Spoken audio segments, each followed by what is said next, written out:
আমরা কোথায় থাকবো, কি খাবো, কোন জায়গায় থাকবো আমরা? আমার একবার অসহায় হয়ে লাইছে। রুমে আগুন দিছে, বাইরে থেকে মানুষ বের করে দিয়ে দিছে। এই অবস্থায় কি মানুষ আসলে বসত করতে পারে?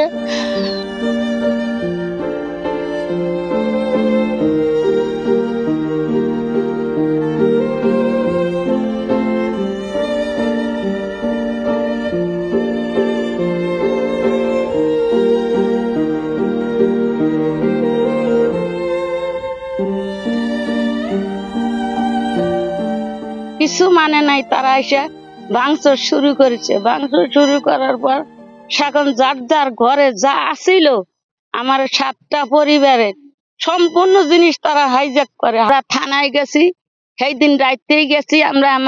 আমার পরিবার গেছে, যাওয়ার পরে থানার পুলিশ কয়েছে যে বেলা 2টায় এসো। আমরা বেলা 2টায় গেছি, থানার পুলিশ কয় যে না 4টায় এসো। আবার আমরা ফোন দিছি 20 বার, থানার ওসি ফোন দিছি 20 বার।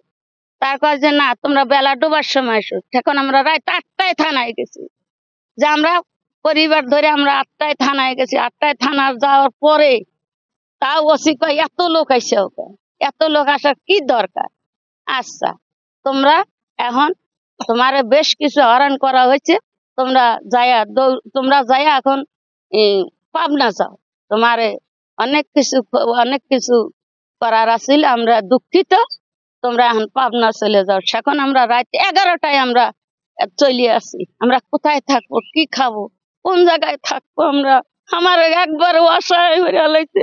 6-7টা ভাই, এদেরকে বিনিয়োগ অপরাধে সবকিছু পুড়ে একদম ছারখার করে দিয়েছে। দেখতেই তো পারতেছেন পিছনে একদম শেষ করে দিছে। এখন এরা মানে আমরা চাই আইন মানে একটা সুষ্ঠু বিচার চাই, যাতে এদের সবকিছু আবার সেভাবে ফিরে দেওয়া হয়। কিছু দুর্বৃত্ত এসে এদের বাড়িঘর জ্বালায়া পুরো খারখার হয়ে দিয়ে সোনা দানা যা কিছু আছিল এরা দুর্বৃত্তরা লুটে নিয়ে চলে গেছে। আর 3-4 ভাই এলো প্রবাসী, আর অনেকদিন ধরে প্রবাসে থাকে। আমরা আর সুস্থ তদন্ত চাই এবং বিচার চাই। যে খুন করছে সে ফ্যামিলি ক্ষতি হয় নাই, কিন্তু যে ফ্যামিলি খুন করে নাই অন্য ফ্যামিলি সন্দেহজনক ভাবে বাড়ি ঘরে আগুন ধরা দিছে, লুটপাট করে তাদের সংসার থেকে সবকিছু বাইরের লোকজন এসে নিয়ে গেছে বা গ্রামের লোকজন। আমাদের শাহী মসজিদের মুয়াজ্জিনকে খুন নিয়ে এই ঘটনায় এই বাড়ির ছোট ছেলে শাহাদতকে সন্দেহমূলক কিছু লোক দায়ী করে থানা খবর দিয়ে থানা নিয়ে এসে থানার হাতে তুলে দেয়। কিন্তু তুলে দেওয়ার পরপরই এরা কিছু লোক উস্কানি, এই গ্রামে উস্কানি দিয়ে এইটা ভাঙচুর চালায়। ধান চাল টাকা পয়সা যাই যাবে আসলে সব লিয়ে চলে গেছে। এই এলাকার এক মুয়াজ্জিম মারা যায়, এ কারণে আমার দেবরকে ধরে নিয়ে যায়। সন্দেহ মূল্যকে ধরে নেওয়ার পর কিছু গ্রামের 10-12 জন পোলাপান এসে আমাগো বাড়িঘর ভাঙচুর করে গাড়ি নিয়ে এসে লুটপাট করে সব ধান চাল যা সম্পদ ছিল সব নিয়ে গেছে। বড় টাং বাক্স যা কিছু ছিল সব নিয়ে গেছে। নিয়ে যাওয়ার পর তারপরে আমাকে ঘর থেকে বাড়ি থেকে সবাই বাইরে তাড়াই দিয়ে ঘরে আগুন লাগাই দিছে। প্রত্যেকটা রুমে আগুন দিছে, বাইরে থেকে মানুষ বের করে দিয়ে দিছে। এই অবস্থায় কি মানুষ আসলে বসত করতে পারে? ছোট বাচ্চা নিয়ে পরনের কাপড় ছাড়া আমার ঘর কিছুই নাই। এখন মনে করেন সরকারের আওতায় গেছি, উনিরাও বিচার নেয় নাই। এখন গ্রামের লোক দেখবো কয়ে এই পর্যন্তই দিন কেটে যাচ্ছে, কোনো শব্দ আর নাই।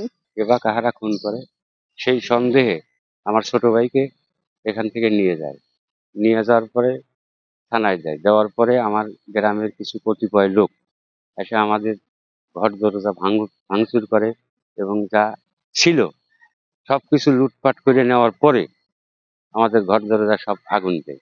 গরু বাছুর, ছাগল, ভেড়া, হাঁস, মুরগি যা ছিল, গহনা সোনা দানা, ধান চাল, মানে টাকা পয়সা, নগদ টাকা পয়সা যা ছিল সব লুটপাট করে নেওয়ার পরে আগুন ধরা দেয়। অভিযোগ দেওয়ার জন্য আসছে তারা, মানে একদম অভিযোগ তারা কথা বলছে, এসে মনে কথা বলে গেছে। লিখিত অভিযোগ পাওয়া গেছে এরকম আমি জানি না। আমি যতটুকু জানি যে কোনো অভিযোগ এখনো পর্যন্ত তারা মানে মামলা করব এই মর্মে যে তারা যে একটা এজাহার দায়েরের জন্য যে একটা লিখিত দিবে এরকম তারা এখনো কোনো কিছু নিয়ে আসে নাই। এরকম হওয়ার কথা না। আমি তো বলে দিয়েছি যে যদি তারা মামলা করতে চায় তাহলে অবশ্যই মামলা থানা নিবে। মানে আমরা অবশ্যই মামলা নিব, ওসির সাথে কথা বলবো। আসলে আমি জানি না যে তারা কি আসলে মামলা করার জন্য আসছিল লিখিত অভিযোগ নিয়ে আসছিল, মামলা করতে চাচ্ছিল, কিন্তু বলছি নাই নাই, এরকম ঘটনা ঘটছে কিনা এটা আমার জানা নেই। আমি যতদূর জানি যে তারা লিখিত অভিযোগ দিলে মামলা হবে।